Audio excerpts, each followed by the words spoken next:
Vous écoutez les balados de l'Étang. Les balados de l'Étang présentent Excentrique, une entrevue avec Sylvie Lebel, animée par Joanne Berger. Bonjour et bienvenue au balado de l'Étang. Aujourd'hui, nous rencontrons Sylvie Lebel, qui est instructeur de Excentrix. Bonjour Sylvie. Bonjour Joanne. J'ai découvert Excentrix en 2019, puis je prends un cours par semaine. Et j'adore le cours. Si je le manque, c'est pour d'autres raisons, mais je voudrais venir plus souvent. J'en parle beaucoup, mais les gens me demandent encore, qu'est-ce que c'est Excentrix? Peux-tu nous répondre? Donc, Excentrique, en fait, ça fait pas si longtemps que ça existe. Ça a été créé en 1997-98. Puis c'est sur PBS sous le nom de Classical Stretch. C'est un entraînement qui inclut tous les muscles du corps, tous les joints. C'est pour rééquilibrer vraiment le corps pour travailler sur la mobilité, la flexibilité et la musculature aussi. Alors, ça nous aide à mieux vieillir. Absolument. Est-ce que tu peux nous parler de ton parcours à toi dans Excentrix? Donc, j'étais entraîneur dans un gym à temps partiel, puis j'enseignais le kayak et la planche à voile. Puis je commençais à me sentir un peu raide. J'essayais de trouver quelque chose que je voulais pratiquer, mais que je voulais aussi enseigner. Donc, tu avais plus de difficultés à suivre le flow. Oui. Je me levais le matin, puis mettons que la levée du corps était plus dure. Puis il y avait des petits... ça faisait pas des douleurs, mais c'était plus difficile de bouger. Ma posture commençait aussi à arrondir un petit peu, je trouvais. Donc, j'essayais plein de choses différentes que j'aimais bien. Par exemple? Le yoga, le pilates. Mais je suis pas tombée en amour avec ces entraînements. Donc, j'aimais bien les faire de temps à autre. La personne pour qui je travaillais au gym, elle m'a suggéré, elle dit, j'ai entendu parler de Miranda Esmond White, puis le livre Aging Backwards. Elle dit, tu pourrais peut-être checker ça. Fait que j'étais allée emprunter le livre à la bibliothèque. La personne qui a créé la Miranda, elle demeure à Montréal et le bureau mère est à Montréal. Il y avait un studio aussi qui donnait des cours. Donc, j'étais allée prendre un cours. Elle a une histoire intéressante aussi, cette personne. Oui, elle était ballerine, professionnelle. Puis, suite à une blessure, elle a dû arrêter. Mais elle continuait à enseigner des classes de conditionnement physique.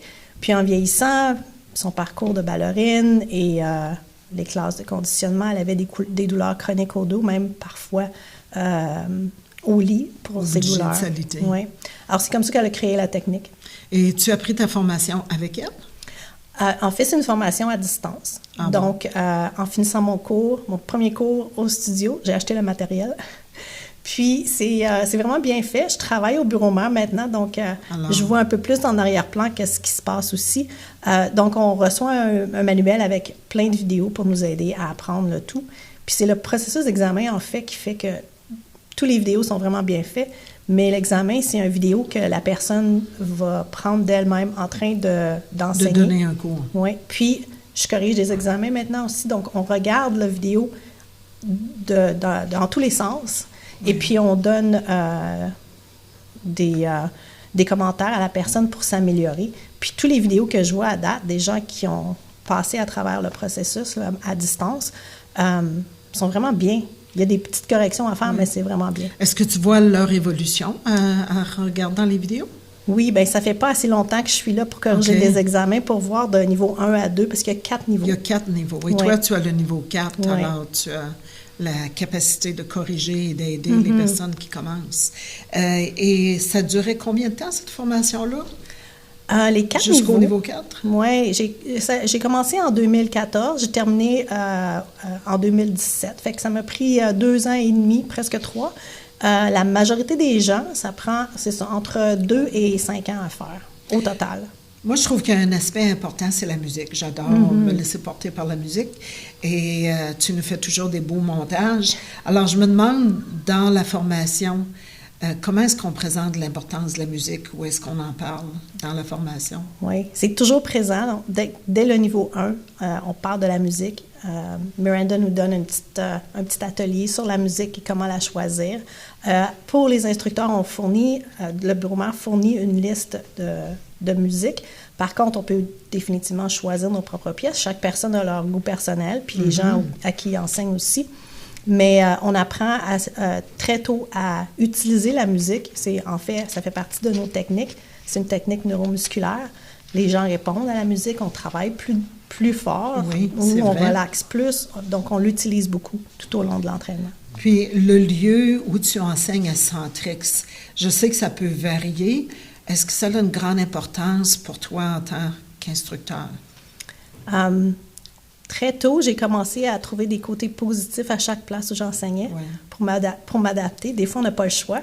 On se fait changer de place, puis il y a toujours des côtés positifs à chaque endroit. L'important, c'est que tout le monde a de la place pour moi, puis qu'on puisse bouger confortablement. Et que tu puisses voir chaque personne aussi, c'est très important. Oui. Et la musique, est-ce qu'elle fait réagir les personnes de manière différente? Est-ce que c'est quelque chose que tu as remarqué? Il y en a qui répondent définitivement plus à la musique. Cette semaine, dans un de mes cours, il y a quelqu'un qui chantait un petit peu avec. C'est intéressant ça. J'ai jamais assisté à ça. Je trouve ça très intéressant. J'ai toujours trouvé important de parler de l'énergie dans Essentrix ou l'énergie dans un cours en groupe. Est-ce que tu peux nous expliquer comment ça se passe, le partage d'énergie dans le cours de Essentrix? Donc, ça serait dans n'importe quel cours? Dans n'importe quelle classe de conditionnement. Tu bénéficies vraiment beaucoup plus des avantages des exercices quand tu le fais en groupe. C'est difficile à expliquer ce qui se passe vraiment quand l'échange d'énergie fait que le meilleur exemple analogie, merci, que je pourrais utiliser, c'est que je rentre, moi, avec mon bagage d'énergie. Toi, tu rentres avec ton bagage d'énergie. J'essaie d'en avoir beaucoup pour donner ma classe, mais chaque personne rentre avec son bagage d'énergie, petit ou grand. Puis quand on arrive dans la classe puis qu'on commence la classe, c'est comme si toutes les valises s'ouvrent, puis l'énergie sort, puis est dans la salle au complet, et tout le monde profite de la quantité entière de l'énergie. Alors, c'est juste du positif. Tu ne reçois pas d'énergie négative. Ça se distribue de manière positive. Oui. Et ça apporte plus de force aux participants? Ça apporte plus de force, plus de soulagement des douleurs. Donc, tous les bénéfices d'un entraînement comme le yoga, la flexibilité, tout ça, tu vas en profiter davantage si tu le fais en groupe. C'est quelque chose de très intéressant à étudier, je crois, pour une personne qui fait de l'entraînement ou qui enseigne des choses. Oui. Merci d'avoir partagé ça. C'était une question vraiment importante pour moi.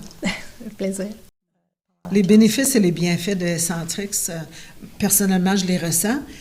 Pour toi, enseigner le cours à des personnes qui vieillissent, est-ce que tu adaptes beaucoup comparé à ce que tu dois faire avec des plus jeunes, peut-être? Est-ce que tu en fais? Oui. Donc, les plus jeunes, ils ont aussi beaucoup de problèmes de mobilité, mais pour différentes raisons. Oui, donc j'ai enseigné à des athlètes. Et puis, il y a beaucoup de modifications que tu es obligé de leur apporter parce qu'ils ont des blessures ou ils sont toujours en train de faire des entraînements pour un sport spécifique. Donc, ils ont une posture qui est semblable des fois à des personnes plus âgées aussi. Donc, c'est vraiment semblable. Des fois, vu qu'avec Essentric, on travaille avec notre corps puis on utilise notre imagination pour ajouter la résistance et tout ça, les gens travaillent à leur propre rythme. Donc, j'ai enseigné une classe dans le temps des fêtes à ma mère et à ma fille en même temps. Puis les deux ont travaillé très fort, mais pas trop. Puis est-ce qu'ils répondaient à de la musique de la même manière? Est-ce que les jeunes répondent à la musique d'une manière différente des personnes plus âgées? Donc, si j'aurais un groupe juste de jeunes, j'ai enseigné à une école secondaire, puis j'ai choisi ma musique en conséquence pour vraiment me rapprocher d'eux par la musique. Donc, c'était déjà nouveau pour eux, Essentric, fait que je me suis servi de la musique pour ça. Mais sinon, c'est sûr que chaque personne va répondre différemment. J'ai de la musique différente. J'essaie de trouver de la musique avec des artistes francophones pour le centre ici. C'est important d'avoir plusieurs listes d'écoute déjà prêtes. Oui. Parce que j'imagine qu'à chaque cours que tu commences, tu dois t'adapter à ton auditoire, à tes participants, ça peut être différent chaque... Oui, mais j'ai des listes, comme j'ai plusieurs routines que j'ai déjà avec des listes de musique qui associées à ça. Donc, pendant l'hiver, par exemple, je fais la même routine pendant à peu près 8 semaines au centre. Ensuite, je change. Mais j'ai déjà ma liste de préparée. OK. Si je veux changer ma liste, souvent quand je cherche de la nouvelle musique, je me perds. Puis, comme 3 heures plus tard, mon mari dit « T'es où? Puis tu fais quoi? » Oups! Je suis perdue dans la musique. Donc, une fois que j'ai mes listes, je les garde, puis je vais essayer de changer peut-être 1 ou 2 chansons de temps à autre. Mais, Donc, c'est très important et ça peut modifier le flow d'un cours, absolument. Un peu peut-être, la musique aussi. Oui. Tes recommandations pour le cours, à qui est-ce que tu voudrais enseigner Centrix ou qu'est-ce que tu recommandes aux personnes qui le prennent? Est-ce qu'ils doivent le pratiquer plus souvent? C'est sûr que le plus on le fait, le mieux c'est. J'ai vu beaucoup de changements chez les gens à 1 cours par semaine. Si on peut le pratiquer 2 ou 3 fois par semaine, c'est encore mieux, mais même 1 fois par semaine, c'est vraiment bien. J'aimerais l'enseigner à tout le monde. J'aimerais avoir un horaire qui me permettrait de faire ça, puis d'enseigner partout, puis que les jeunes viennent aussi pour prévenir toutes les blessures qui s'en viennent, au lieu de juste penser qu'il faut que je lève des gros poids. C'est correct de lever des gros poids, mais ajouter d'autres choses pour prévenir les petites affaires plus tard. Ça m'amène à te poser la question, est-ce que tu aimerais enseigner à des jeunes enfants? Est-ce que ça se peut? Oui, donc, les plus jeunes à date que j'ai enseigné, c'était des adolescents. C'était un beau défi de garder leur attention, mais des tout jeunes, ça serait bien. On voit des bambins qui font du yoga, c'est drôle, c'est amusant, ils sont très souples. Oui. Est-ce qu'ils pourraient suivre une routine de Centrix? Ils pourraient, on la ferait juste plus courte. Pendant la pandémie, le bureau mère, en fait, avait des petites vidéos pour l'école, pour l'hôpital de Sainte-Justine à Montréal pour les jeunes. Fait que ces vidéos sont encore sur la page Facebook, je crois, de l'hôpital Sainte-Justine et sont assez intéressantes. Oui, c'est très intéressant. Puis moi, je trouve que Centrix, c'est quelque chose que tout le monde devrait pratiquer et connaître pour savoir quel bienfait tu peux en tirer. Puis je te remercie beaucoup d'avoir partagé avec nous parce que on se fait souvent poser des questions, les participants. Qu'est-ce que c'est Centrix? Je crois que tu as répondu à nos questions. Je te remercie beaucoup d'être venu. Ça me fait plaisir.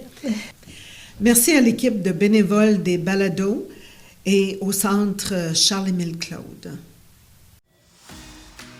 Remerciements à nos partenaires, le gouvernement de l'Ontario, le Centre Charles-Émile Claude.